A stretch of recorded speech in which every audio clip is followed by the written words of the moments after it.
Assalamualaikum dan kembali bertemu dalam MHI Malaysia hari ini. Saya Fitri Yahya. Saya Ani Mizati. Selamat tahun baru. Saya kira tak sempat lagi kami nak ucapkan kerana hari ini baru hari pertama saya bersiaran. Sama juga. 3 hari bulan Januari. Saya dan juga Fitri bersama dengan anda untuk tahun 2024. InsyaAllah kita harapkan yang terbaik pada tahun ini dan hari-hari yang seterusnya. Pastinya kita akan berkongsi masih lagi 1 jam yang menghangatkan, yang menghiburkan dan yang paling terkini untuk anda. InsyaAllah kita bawakan kepada anda hari ini beberapa topik utama.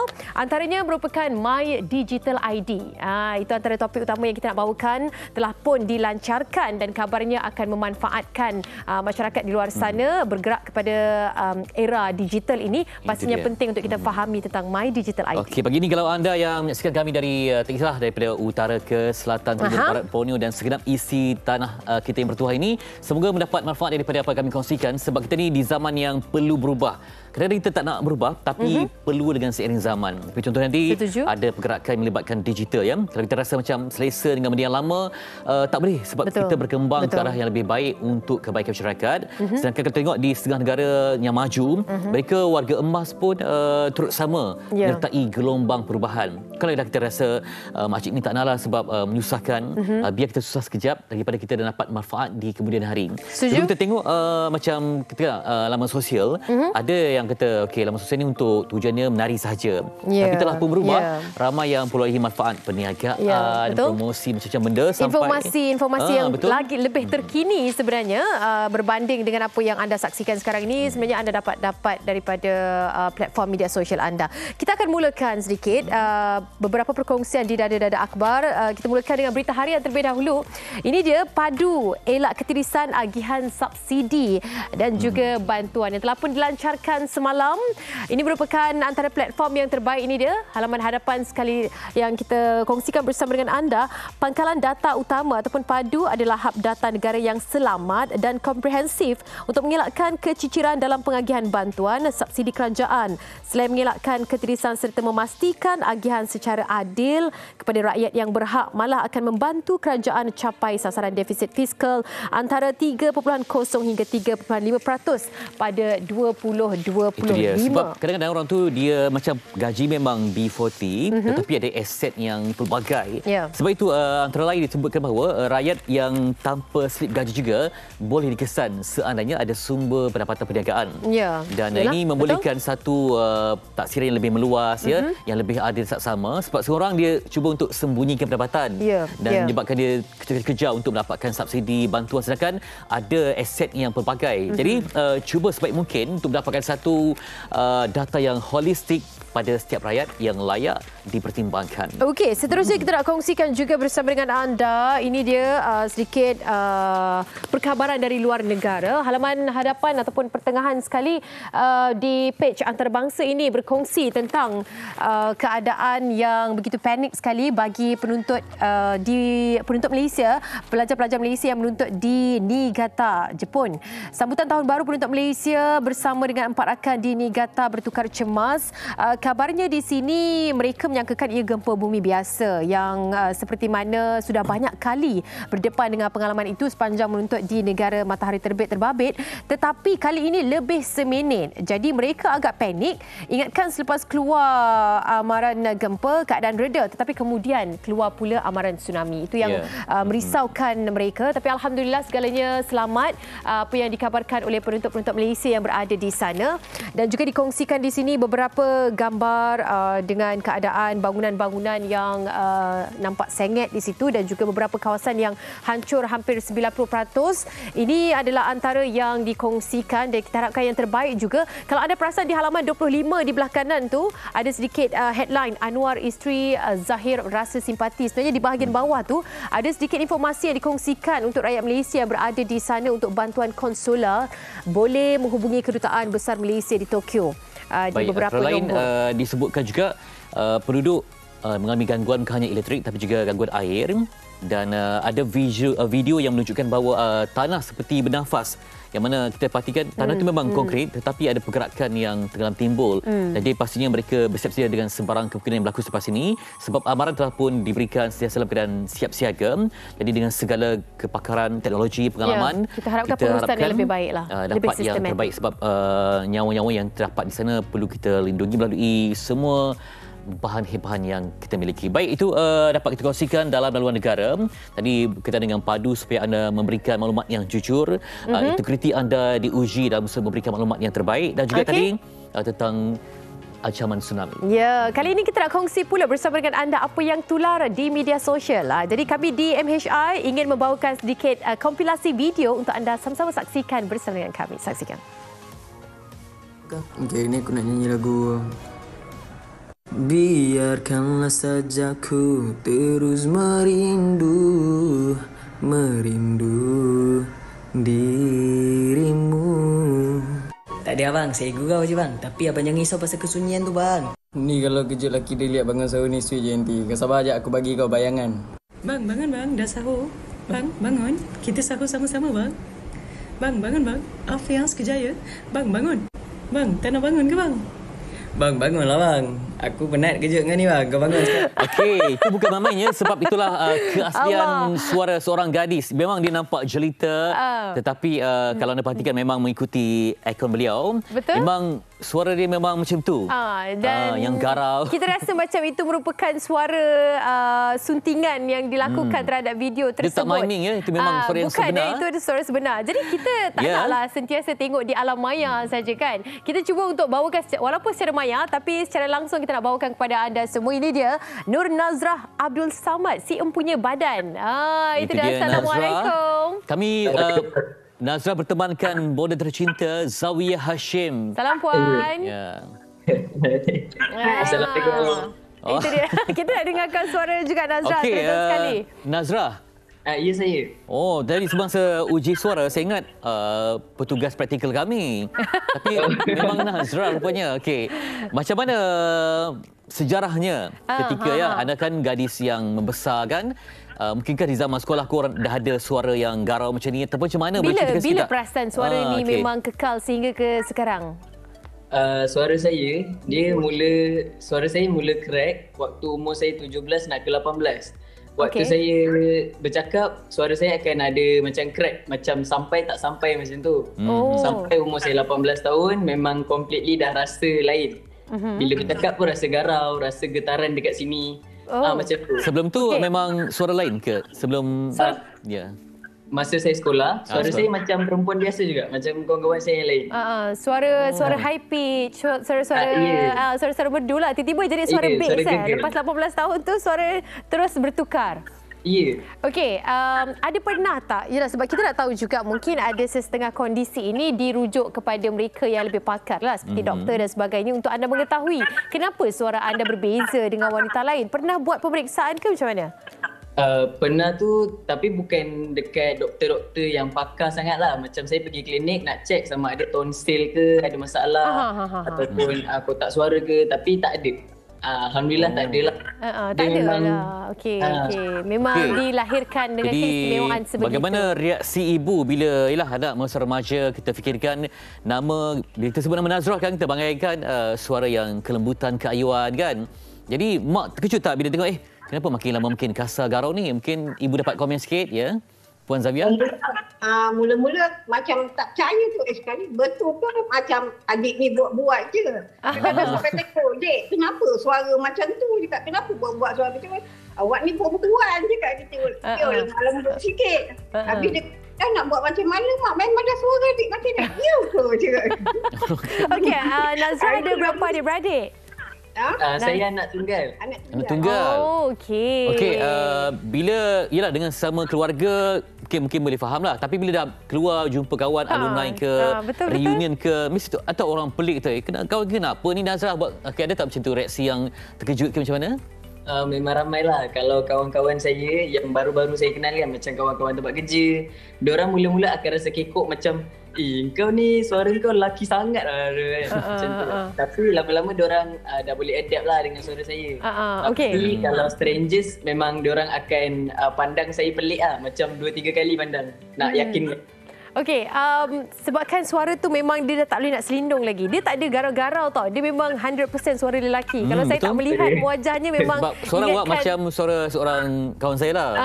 Okey. Megat. Ataupun muka wajah dan suara dia macam Dr. Say. Saya ada pernah tak dapat? Pernah. Pernah dapat juga kan? Okey. Ada sisi-sisinya. Okey Nazrah, disebabkan suaranya memang sangat lelaki, pernah tak cuba untuk melembutkan ke? Buat cuba fakekan untuk ke macam mana? Fakekan ke sebab kita nak mencari identiti wanita tu ke, ataupun macam okey je, tak apa, inilah suara saya nak guna. Tak ada lah, saya guna je. Sebab saya kalau je. saya boleh kepit, tapi kalau saya nak kepit tu memerlukan saya untuk buat-buat. Saya kena guna tenaga. So, malas. Saya cakap macam tu. Jadi rimas lah kan? Jadi okey. macam penat lah kan? Cuba macam Nyanyilah, palsukan nyanyi. suara. Buat suara perempuan ni macam mana? Cuba Nazrah kalau saya tengok. Boleh ke? Boleh. Biasanya saya cakap macam ni. Tapi macam pondan sikit lah. Macam elok. Itulah macam pelik-pelik tak natural. Okey Nazrah, saya sangat-sangat terhibur. Tengok video pun dah terhibur. Hari ni lagilah awak betul-betul depan. Nak tanya Nazrah sekarang masih belajar ke kerja? Saya sedang bekerja. Kerja sebagai apa tu? Saya kerja sebagai ejen hartanah sepenuh masa dekat dalam area Keluang. Jadi maksudnya memang berminatlah kerja yang memerlukan bertutur berdepan dengan orang, berkomunikasi macam tu Betul, saya memang orang yang peramah. Saya suka berborak dengan orang awam, saya suka bergurau, menyakat, loya buruk pun dia juga kadang-kadang. Bila orang menyakat anda balik macam mana, apa reaksi Nazrah? Saya tengok awak ni seorang yang happy go lucky, ceria kan. Tak adakah sensitif ke orang kata kenapa suara jantan ke, tak ada? Adalah orang yang mana hati dia kering, memang dia akan direct tanya, awak lelaki perempuan? Tapi saya akan jawab dengan cara yang friendly macam, saya perempuan tak? Suara saya garang sikit macam tu. Okey, maknya macam mana dapat reaksi-reaksi daripada keluarga Puan Zawiah? Rasa macam mana? Ada tak yang macam saudara mara? Yelah, kadang-kadang bila melihat kepada video-video yang dah viral kan, pelbagai reaksi lah saya kira dapatnya. Apa respon ibunya agaknya? Semua dia buat cakap, ya ke? Dia kata anak akak tu. Cakap, yelah, tapi mungkin suara dia dah besar ni, dia ubah. Tak tahulah macam mana nak cakap. Mungkin satu anugerah ke Allah bagi, tak tahu. Yelah, insyaAllah kan. Macam Nazrah, berminat tak jadi macam warden ke? Minat. Warden? Maksudnya yang mengetuai lah, menjaga keselamatan. Tapi Nazrah, tudung yang sama awak pakai dalam video masalahnya. Betul. Hari ni. Dia memang minat. Memang kan tudung dia kalau boleh, dia tak nak suka berkala. Memang hitam lah awak sini ya. Saya simple Kak. Saya tak suka tudung yang saya kena lama-lama siap kan. Saya suka yang iron, sarung gerak. Settle. Terus gerak, tak payah nak pening-pening. Okey, bila kita laman sosial bila dah popular kan, mesti ada orang kecam, orang cakap macam-macam. Macam mana reaksi Nazrah untuk memberitahulah supaya berdamai dengan takdir ni dan juga janganlah kecam-kecam, mulut jangan jahat, mulut jangan puaka. Silakan. Sebenarnya saya tak kisah sebab benda ni pun sebenarnya tak normal kan. Saya pun jarang jumpa orang yang suara macam saya. So saya tak pelik kalau dia orang pelik jumpa orang yang macam saya. Yelah. Betul lah Nazrah ni happy go lucky. Okey, last untuk akhir sekali nyanyi sikit. Lagu yang paling padu tinggalkan lagu untuk peminat anda. Untuk peminat silakan. Lagu apa kan? Saya ada satu lagu lah. Okey. Bismillahirrahmanirrahim. Pinjam 100 Nur Nilam Sari. Saya tak boleh tahan. Sorry. Kalau pejam tak dapat visual, awak rasa macam cakap dengan boyfriend tak? Ya. Tak apalah. Apa pun kita sangat terhibur. Berhargai keunikan. Betul. Terima kasih banyak-banyak Nazrah bersama dengan kami memecahkan keheningan pagi kami ni. Terima kasih. Unik. Semoga ada rezeki lain lah di sebalik keunikan yang anda miliki. Amin. Puan Zawiah, boleh sambung dah lah ke dapur tu ya Puan Zawiah. Terima kasih. Puan Zawiah, masak apa pagi ni Puan Zawiah? Yes. Masak apa pagi ni? Masak apa? Ada ikan pelaling goreng, ada sayur sawi goreng dengan sambal telur. Sedap. Yang penting masakan mak tu mahal ya. Okey, terima kasih. Terima kasih banyak. Kerja buat bekal. Okey. Kita harapkan yang terbaik. Assalamualaikum. Jaga diri semua. Terima kasih jumpa Sehingga kita jumpa lagi di alam maya insya-Allah. Kisah gadis bersuara macho itu Nur Nazrah Abdul Samad dan juga bonda tercinta Puan Zawiah. Saya terhibur lah. Saya tak tengok ada orang ni macam sedih ke, pesimis ke. Semuanya reda Kan? dan ada sisi positif yang diberikan kepada masyarakat. Yang paling sangat happening, sangat seronok kan. Itu Sebab yang biasa kalau kita tengok macam kajian doktor, lelaki yang tak ada perubahan kan, suara dia terkekal macam perempuan kan. Jadi kali ni jarang jumpa wanita yang beralih. Sebab tadi disebutkan masa zaman bukan suara garau tau. Dia bukan suara serak-serak basah. Suara lelaki betul. Dia memang suara bass dan juga note lelaki betul. Itu yang sangat amaze. Masya Allah, keistimewaan. Okey, kita nak berhenti dekat situ saja. Kita nak kembali dengan topik yang lebih serius seketika nanti tentang My Digital ID. Tapi sebelum tu nak rehat seketika, kembali bersama dengan kami.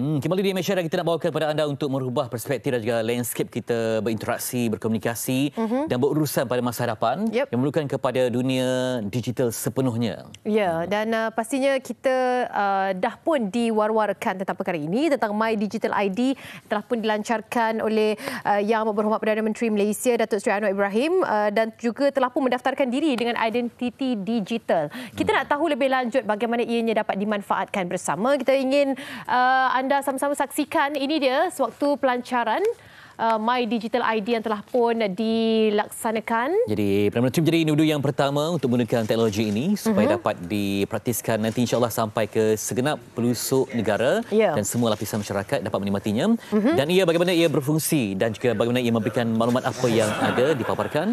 Dan kita harapkan agar ini adalah dapat meningkatkan keselamatan, kecekapan dan keyakinan terhadap segala pengenalan dan juga pengesahan diri, termasuklah transaksi dalam talian dan juga pengenalan diri dalam talian. Ya, sebab sekarang ini semua menggunakan teknologi yang canggih kan dalam talian. Bersama dengan Profesor Badia Dr. Asnul Khalid Muhammad Sabri. Beliau ialah Jabatan Kepintaran Buatan Fakulti Sains Komputer dan Teknologi Maklumat Universiti Malaya. Terima kasih Doktor.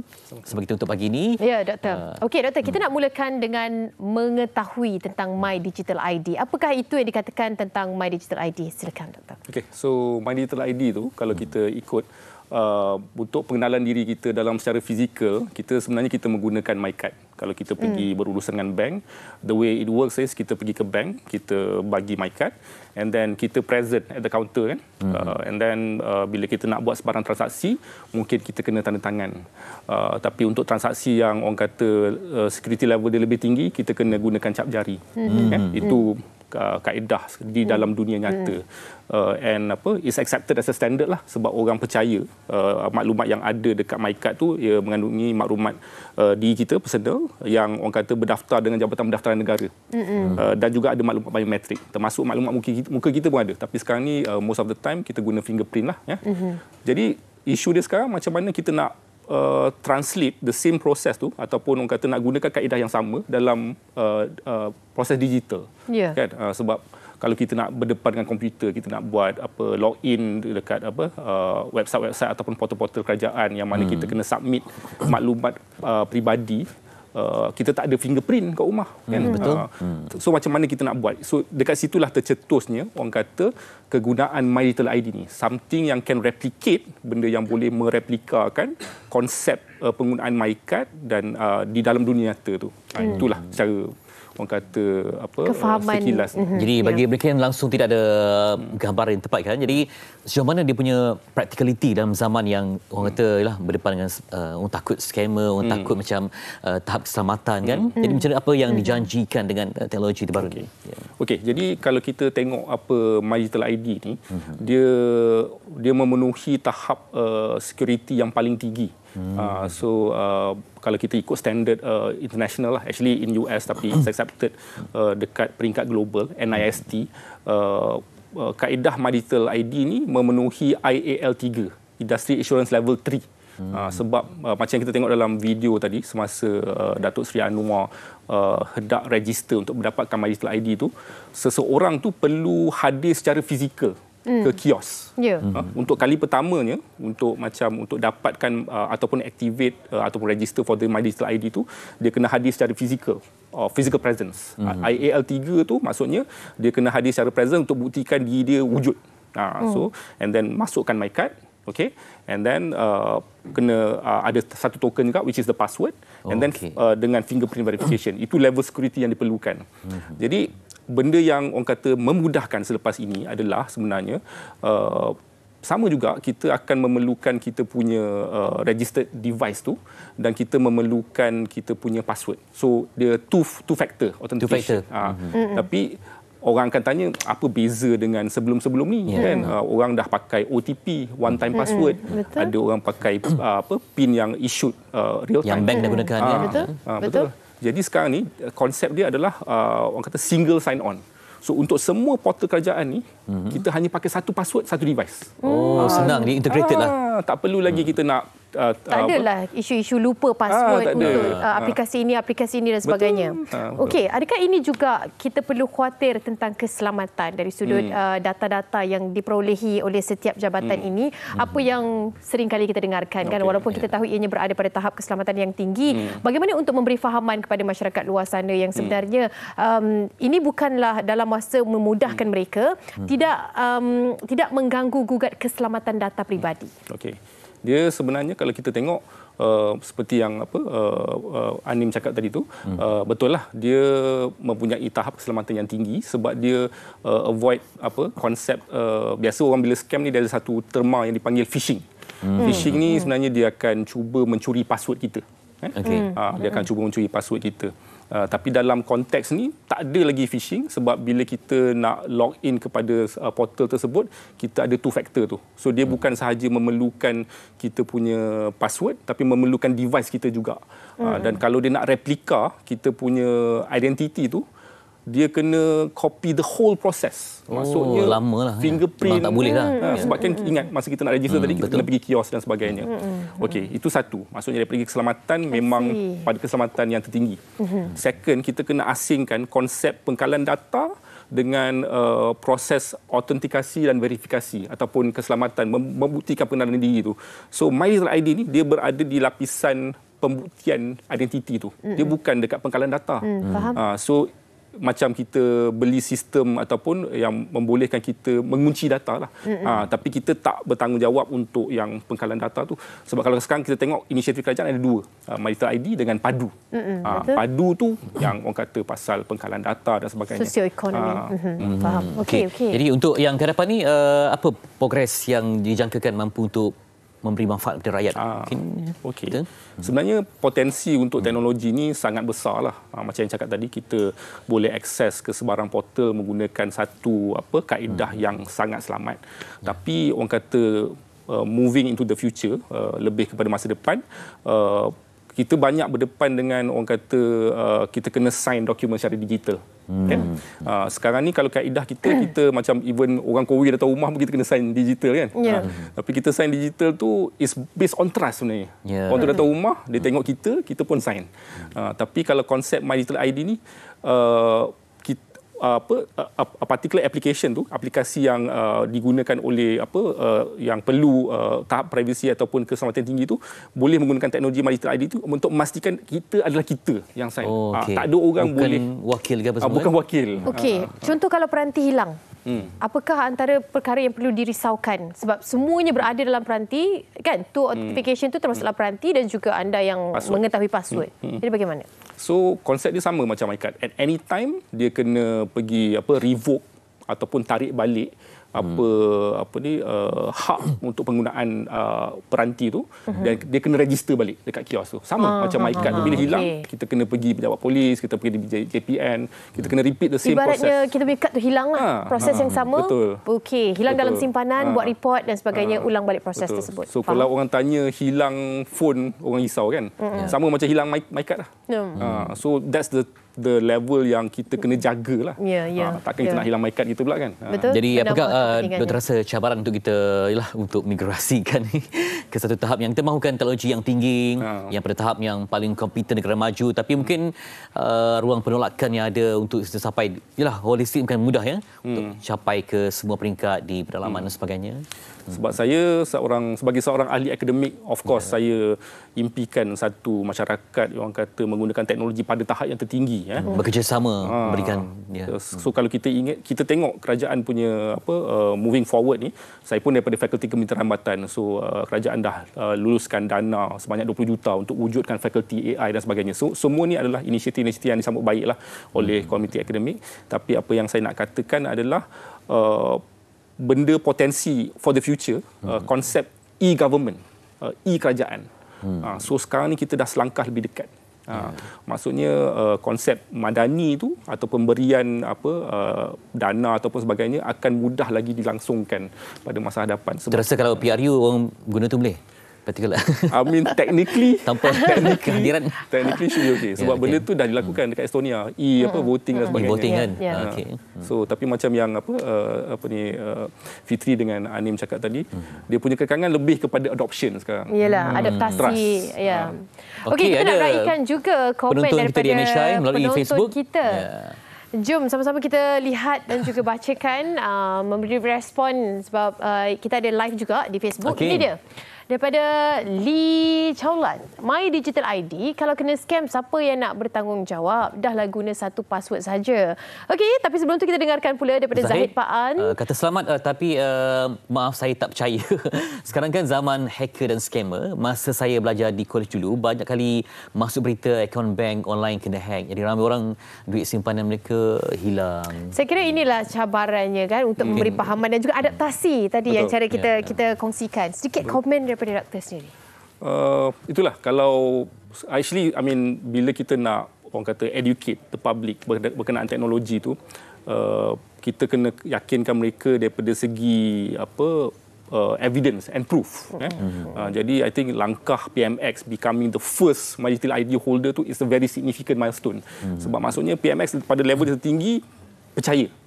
Rakyat pun patut move forward lah. Tapi macam saya cakap tadi tu, the whole framework tu adalah pada tahap keselamatan IAL3, Identity Assurance Level 3 yang paling tinggi, yang mana a particular person, seorang individu tu kena hadir secara fizikal untuk register, dan analogi dia sama macam kita pergi ke bank, kita present our my card, and then kita pun maybe dia challenge kita kan, challenge question, apa maklumat dan sebagainya, last known address dan sebagainya, and then kita sign. So the same proses now is being migrated kepada secara digital. Saya rasa itulah perlu melibatkan cabaran persepsi. Betul. Untuk kita buat satu anjakan paradigma yang besar ini, persepsi dan juga mungkin keyakinan mereka untuk tahap keselamatan dan bagaimana ia dapat beroperasi dan berpotensi untuk masyarakat. Pertama kalinya kita lancarkan, pasti ada cabaran yang tersendiri. Terima kasih kita nak ucapkan kepada Profesor Madya Dr. Aznul Khalid Mat Sabri, Jabatan Kepintaran Buatan, Fakulti Sains Komputer dan Teknologi Maklumat, Universiti Melaya, bersama dengan kita berkongsi pemahaman tentang bagaimana untuk kita meletakkan kefahaman kita terhadap My Digital ID, sebenarnya untuk meningkatkan keselamatan, keyakinan terhadap transaksi pengesahan paling mudah untuk memberi kita cara yang pelbagai, alternatif lain, dan juga untuk kita naik taraf ke negara maju yang praktikal. Okey. Lepas kita tadi berkongsi dengan individu yang unik. Ada orang pula unik kerana bakat yang berbeza dan semangat untuk sukarelawan yang berbeza juga. Ya, segalanya seketika nanti hanya di Malaysia hari ini.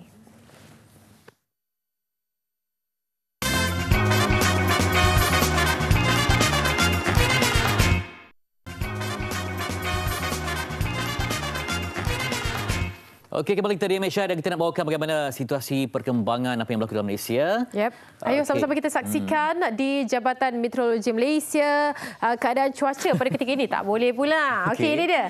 Cuaca semasa setakat ini, kalau kita nampak rata-ratanya cerah dan juga alhamdulillah sehingga jam 10 pagi kita harapkan yang terbaik. Saya kira sekarang dah jam 10 lebih.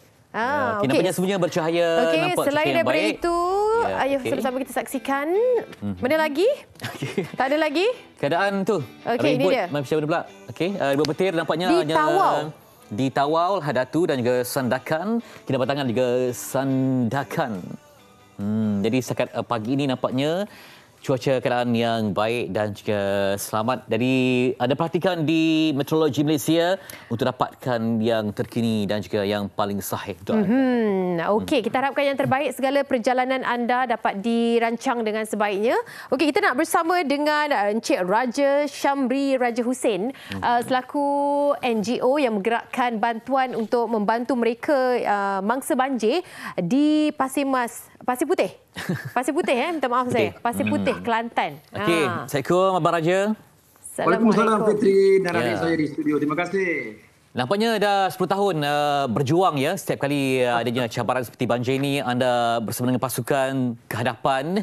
Kalau diimbas kembali, bagaimana melihat pahit getir perjuangan untuk beraksi bersama dengan pasukan? Bermula pasukan yang kecil sekarang ni saya rasa dah semakin besar ya anggota dah yang ramai bersama. dah tu belakang tu. Yayasan silakan. Ya. Ya, kita bermula dengan 2014 dulu Petri, sebab banjir besar 2014 dan alhamdulillah dia growing lah besar dan sekarang kita dah beroperasi di seluruh negara dan kita juga berada di 7 buah negara luar lah di foreign countries. Dan alhamdulillah syukur pada Allah, misi ini diteruskan dengan sokongan orang ramai melalui sumbangan orang ramai di seluruh negara dan kita terlibat secara langsung banjir kali ini juga Fitri yang tidak kurang luar biasanya besar. Kalau dulu 2014 air Sungai Golok 10.38 meter tapi kali ini 11 meter lebih. 11 ya. Oh. Okey, baik, selaku pengerusi eksekutif Yayasan Raja Shamri, bagaimana dengan bantuan? Yalah, sebab dah bertahun-tahun terlibat dalam membantu untuk mengurangkan bebanan mereka bangsa banjir ni, khususnya di Kelantan itu sendiri, melihat kepada perbezaan daripada tahun ke tahun, apakah antara jenis bantuan yang disampaikan oleh Yayasan Raja Shamri sendiri? Ya, kita ada 4 fasa adik-adik saya di sana. 4 fasa bantuan. Yang pertama, kita sebelum banjir berlaku, kita mulakan latihan dah sekarang ni. Kita melatih orang-orang kampung dengan nama COMBAT, Community Based Training. Kita latih orang-orang kampung yang biasa banjir ni, kemahiran-kemahiran menyelamat asas dengan kerjasama anggota bomba dan juga agensi Angkatan Pertahanan Awam Malaysia. Kita panggilkan program ni Community Based Training. Kita rasa macam terpanggil lah untuk membantu orang-orang kampung ni supaya mereka ada skill menyelamat. Sekurang-kurangnya kalau berlaku banjir, mereka boleh selamatkan diri mereka sendiri dan juga orang-orang sekeliling. Itu bantuan pertama kita. Kemudian bila berlaku banjir, bantuan menyelamat itulah. Bantuan menyelamat dengan bot dan sebagainya. Kita bekalkan bot. Dan alhamdulillah tahun ini pun banyak bot yang kita bekalkan pada agensi dan juga kepada sukarelawan kita yang berada di kawasan-kawasan banjir. Yang ketiga, bila banjir dah mula surut sikit, kita boleh masuklah. Kita masuk dengan pack-pack bantuan makanan dan juga pack-pack keperluan asas. Kita juga pergi ke PPS untuk memberikan ceramah-ceramah motivasi dan juga memberikan ceramah-ceramah kesedaran. Maklumlah bila ramai ni Fitri, macam tahun ni bilangannya bertambah luar biasa. Kita pun tak bersedia. Tak bersedia kalau biasa satu PPS tu 500 orang, tahun ni jadi 700 800. Jadi bila tak bersedia ni, maka ialah masuk hari kedua ketiga ni macam-macam hal lah yang berlaku kan. Bermasam muka kat sana, bermasam muka kat sini kan. Jadi kita masuk untuk bagi ceramah-ceramah, bagi mereka mental health lah kena jaga juga ya. Okey, betul. Mental health tu. Sebab surut betul-betul. Sorry. Sebab kita lihat kadang-kadang kita bencana ni memang suka untuk terduga, mungkin tahap kadang-kadang itu semua. Tadi sebutkanlah, saya tertarik dengan istilah manusiawi itu. Kadang kita ada teknologi yang hebat, kemudian kelengkapan yang semakin baik dari tahun ke tahun. Macam mana berhadapan dengan cabaran manusia sendiri? Sebab mereka ni diuji, kadang-kadang nak menjaga perilaku, nak menjaga tadi mental tu semua, saat diuji memang payah. Jadi bagaimana untuk kuat barisan bersama Yayasan Raja Shamri ini supaya sentiasa tabah dengan apa jua situasi yang berlaku dalam kalangan penduduk?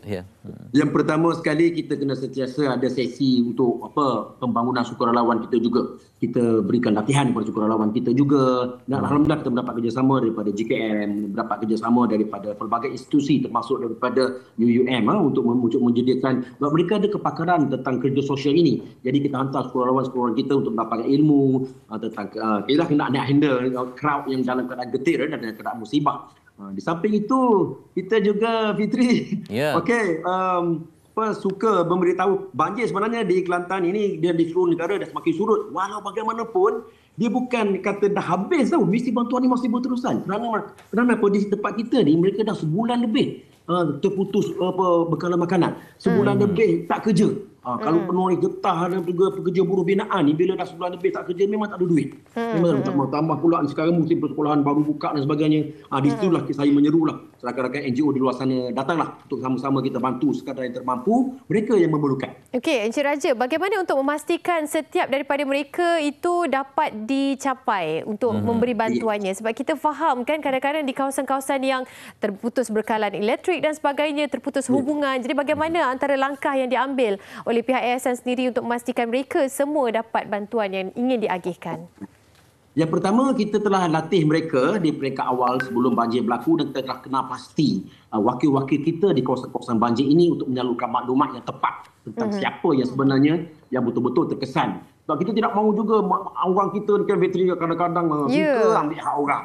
Kan awak tak bagi air pakai betih je, pakai buku lali je mengaku banjir juga. Nak juga mengepau bantuan kerajaan tu kan. Jadi kita tak nak jadi macam tu. Jadi kita ada dah wakil-wakil kita yang menyalurkan maklumat ni di samping ketua-ketua kampung dan juga agensi-agensi kerajaan yang bekerjasama dengan kita lah. Jadi kita tak terjah begitu saja. Jadi kita dah ada senarai. Ada sistem, Ada satu sistem. Dan alhamdulillah tahun demi tahun 2014 tu sistem tu diperbaiki dan semakin terus tahun ni saya tengok konsumen dia besar, lancar je semua. Terima kasih sangat-sangatlah kepada semua agensi yang terlibat. Encik Raja, boleh tak kalau dapat gerakkan sikit, kita nak tengok apa lagi yang ada di belakang tu, dapat macam sibuk, nampak macam meriah kat belakang tu. Dapat kamera boleh tak menyediakan pack makanan dan juga pack bantuan keperluan diri lah. Kita terlupa kadang-kadang Fitri, kita terlupa tuan wanita, kita terlupa kadang-kadang. Okey, boleh kita nak tengok sikit ke kawasan belakang tu kalau kamera boleh digerakkan? Kamera boleh gerakkan. Boleh saya gerakkan Okey, saya gerakkan kamera. Saya kira tadi nampak sibuk, mungkin ada lagi hari ni jadual yang padat. Okey, kita pergi ke belakang ni, tengok adik-adik kita tengah packing pack makanan ni. Berapa ramai petugas tu, Cik Raja? Kita berada di seluruh negara, kita ada 200-300 orang juga di seluruh negara, tapi di masing-masing satu pasar dalam 50 ke 60 orang lah petugas-petugas. Okey. Itu dia, bertukus lumus. Besar juga tu kan, packing tu. Okey, ingin diagihkan kepada mereka yang memerlukan. Kita harapkan yang terbaik. Terima kasih banyak-banyak Encik Raja. Sampaikan salam kami kepada seluruh warga yayasan yang terlibat untuk bantuan ini. Terima kasih banyak-banyak. Terima kasih adik-adik saya di studio. Terima kasih. Assalamualaikum. Waalaikumsalam. Bye. Raja Syamri Raja Hussein selaku pengerusi eksekutif Yayasan Raja Syamri berkongsi dengan kita. Inilah antara inisiatif yang digerakkan oleh antara badan NGO, kerana kami faham ramai NGO di luar sana yang masih lagi menggerakkan bantuan, terutama sekali di negeri-negeri yang terlibat. Di Kelantan khususnya terjejas besar kali ini untuk banjir yang baru-baru ini. Baik, ada suara yang tak mampu dialihkan, macam suara Nazrah tadi. Yang unik. Ada juga suara yang baru nak kedengaran. Kita nak raikan suara baru dalam industri. Kita nak bersama-sama dengan Elisda. Seketika nanti. PMHI.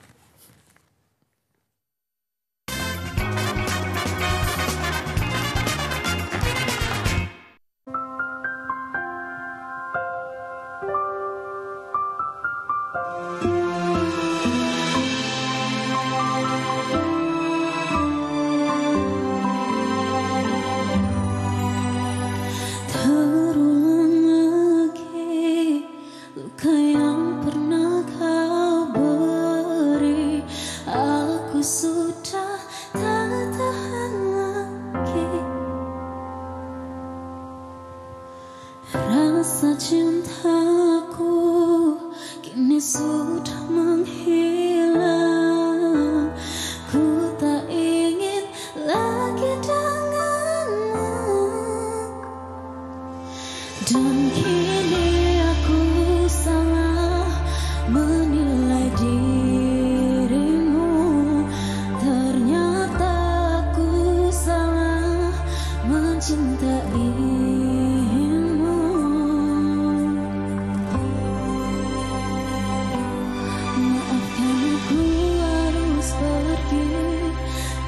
Tak sanggup untuk jalani cerita cinta ini yang begitu sakit. Biarkan aku yang terluka menahan hati yang kecewa.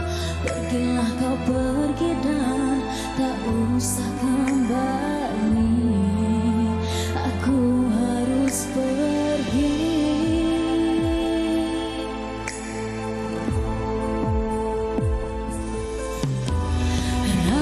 Cintaku kini sudah menghilang. Ku tak ingin lagi denganmu. Dan kini aku salah menilai dirimu. Ternyata aku salah mencintai.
itu dia. Elizda. Assalamualaikum. Waalaikumsalam. Sini dekat sikit sikit. Memang minat balada ke? Minat balada, R&B.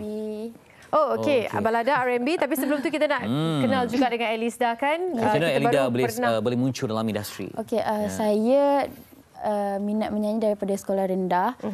Start join uji bakat semua tu dari darjah 3. Oh, darjah 3 dah uji bakat? Wah, masa tu darjah uji 3 bakat. nyanyi lagu apa? Uji bakat macam wakil sekolah je. Wakil sekolah dulu. Menyanyi lah. Yes. Semua menyanyi. Nasyid. Semua lah. Yes. Okey, kalau biasa lagu apa yang senang nak dapat perhatian kalau nyanyi, kalau uji bakat? Mostly lagu-lagu yang high pitch macam lagu Ernie Zakri, Aina Abdul. Okey, sebenarnya kalau mungkin anda tak perasan Elizda ni pernah memasuki rancangan I Can See Your Voice Malaysia. Betul. Masa tu season berapa? Season 6. Oh, okey. Masa menang kan? Tak, saya second last. Second last. Consider macam dapat masuk ke hampir final stage macam tu lah kan. Inilah dia Elizda. Okey, sekarang bersama dengan di bawah sebuah syarikat rakaman. Ini merupakan lagu yang pertama? Lagu first single saya daripada Awal Music. Okey, ada penglibatan diri dalam pembikinan lagu juga? Maksudnya? Pembikinan lagu Terlibat adakah terlibat ataupun memang sebagai tulis lagu sendiri ke ataupun tak, lirik lagu semua bukan daripada saya, semua daripada Ujang K. Saya cuma menyanyi dan juga buat music video. Ada dalam. mencabar tak sebab pertama kali masuk studio nyanyi dekat pentas yang live berbeza kan, tapi bila masuk studio ni dalam studio pun berbeza, dalam pentas live pun berbeza. Okay, apa cabaran di studio? Okay, kalau macam dalam studio tu dia nervous the line sikit sebab itu lagu saya sendiri. Kalau macam lagu orang mungkin saya lebih senang kot nak buat mungkin cara saya sendiri, tapi ni lagu saya sendiri, saya nak buat yang terbaik, jadi bila ada pressure tu lah kan, sebab kalau kita buat cover lagu tu dia boleh bermain dengan cara tersendiri kan. Dah masuk studio Saya pernah masuk studio. Pernah lah buat voice over. Kita tengok klip video, kita tengok macam tersiksa sangatlah. Kena apa? Ini idea daripada Elizda sendiri kan? Daripada company juga, daripada manager saya, daripada my mom juga. Okey, maknanya tentang apa ni nampak macam sedih kan? Harus Pergi ni berceritakan tentang seorang individu, tak kisah lelaki atau perempuan, yang di-abuse oleh pasangannya. Harus Pergi ni menekankan untuk orang yang ada dalam toxic relationship tu, untuk mereka patut pergi. Tak perlu stay dalam toxic relationship terlalu lama sebab benda tu akan ganggu kita punya mental. Tapi dalam klip ni dipotretkan sebagai wanita yang cantik, ada mahkota semua. Ya. Apa yang nak ditampilkan watak tu? Saya mewakilkan semua yang ada dalam toxic relationship untuk dorang pergi. Selalu orang yang berada dalam toxic relationship ni, Cik Fetri, dia selalu orang yang cantik pakcik. Pakcik. Kita kena explain panjang sikit pakcik. Kenapa cantik diuji? Yang cantik-cantik selalu yang memang toksik. Dia selalu macam cuba nak sampaikan macam sebab tu. Sebab apa? Okay, kita faham. Okey, tak ada. Elizda, bagaimana untuk bersaing dengan mereka yang berada pada fasa yang sama dengan Elizda? Sebab remaja sekarang kan? ni Remaja baru, fresh. 18. Maksudnya tahun ni 19 lah. Macam mana jadi belasan tahun tapi bergegarkan pentas industri? Okay, soalan tadi macam mana saya nak bersaing. Okay. Saya tak anggap semua yang satu pentas dengan saya tu bersaing. Saya tak anggap mereka persaingan saya. Saya anggap diorang macam idol saya tengok cara diorang, macam mana diorang sampaikan persembahan ataupun cara diorang bercakap. Saya cuba belajar daripada situ. So saya tak anggap siapa-siapa sebagai pesaing saya. Nak membina identiti. Artis baru Ashikin, Amina ataupun Koko. Remaja. Ya? Itu pun artis juga tu, tapi dah tak berapa remaja sangat dalam yang ni. Okey, dari segi image macam mana? Selesa yang macam ni ke supaya orang kenal? Masih mencari ke? Masih mencari. Sometimes tu mungkin berbaju kurung ataupun saya lebih suka kepada dress macam tu. Yalah, sebab untuk berada dalam industri ni kadang-kadang dia bukannya suara saja kan, penampilan pun mainkan peranan juga sekarang ni. Visual ataupun pandangan mata ni mengambil kredit yang besar juga. Jadi eye candy kepada peminat kan. Okey, mencabar tak untuk nyanyikan lagu ni di pentas yang besar? Pernah tak buat secara live di tempat yang ramai audiens? Setakat ni lagu saya sendiri di pentas yang ramai audiens belum lagi. Cumanya kalau mencabar ke tidak, bagi saya mencabar sebab lagu tu adalah cerita sebenar. So masa rekod pun saya mengalirkan air mata. Jadi dia agak mungkin daripada lirik lagu tu boleh macam teringat sikit, trigger sikit. Walaupun tak ada pengalaman cinta tapi boleh menangis ya? Takkanlah tak ada kalau pernah trigger tu. Dia bukan daripada pengalaman cinta sahaja ataupun bukan daripada pengalaman saya saja tapi mungkin daripada family orang terdekat. Okey, jangan nangis lagi, jangan nangis. Tak. Okey, tak apa, mungkin ucapan daripada Alice Bakal peminat ya. Betul. Silakan. Okey, hai semua mana yang belum mengenali saya lagi, saya Alice Da. Jangan lupa dengarkan Harus Pergi di YouTube Awal Music Channel dan jangan lupa nanti update-update saya, mungkin lagu baru akan keluar di sosial media saya alisda.mia. Mana-mana platform. Mia tu apa panggilan? Actually nama saya Nur Damia Alisda tapi okey, ini dia. Dapatlah tengok sikit-sikit kan. OOTD. OOTD. Sesuai dengan jiwa remaja kan. Nikmatilah alam remaja ni. Masa 19 tahun Pak Cik buat apa Pak Cik? Masih dimatrikulasi. Ya, samalah kita matrikulasi. Terima kasih banyak-banyak. All the best. Kita harapkan yang terbaik. Okey, terima kasih. Maknya ke tu? Ya, mak saya. Ada maknya, bondanya. Okey, penyanyi juga ke? Okey, esok topik kita nak mertabatkan batik Malaysia. Sebab batik ni kan orang kata ada batik yang seberang, tapi macam mana identiti batik Malaysia memukau dan mampu untuk menerjah alam global di pentas dunia. Kalau nak tahu berapa banyak koleksi batik Fetri Yahya ada, esok kena saksikan kami di Malaysia hari ini 9.30 pagi macam biasa. Orang kata kain batik kan dalam sampan. Semua datang dari Jawa. Sama cantik, sama padan. Bagian Anim dengan siapa? Itulah yang menjadi tanda tanya. Esok kita jumpa lagi di Malaysia hari ini. Assalamualaikum dan salam sejahtera. Apa lagi, Assalamualaikum.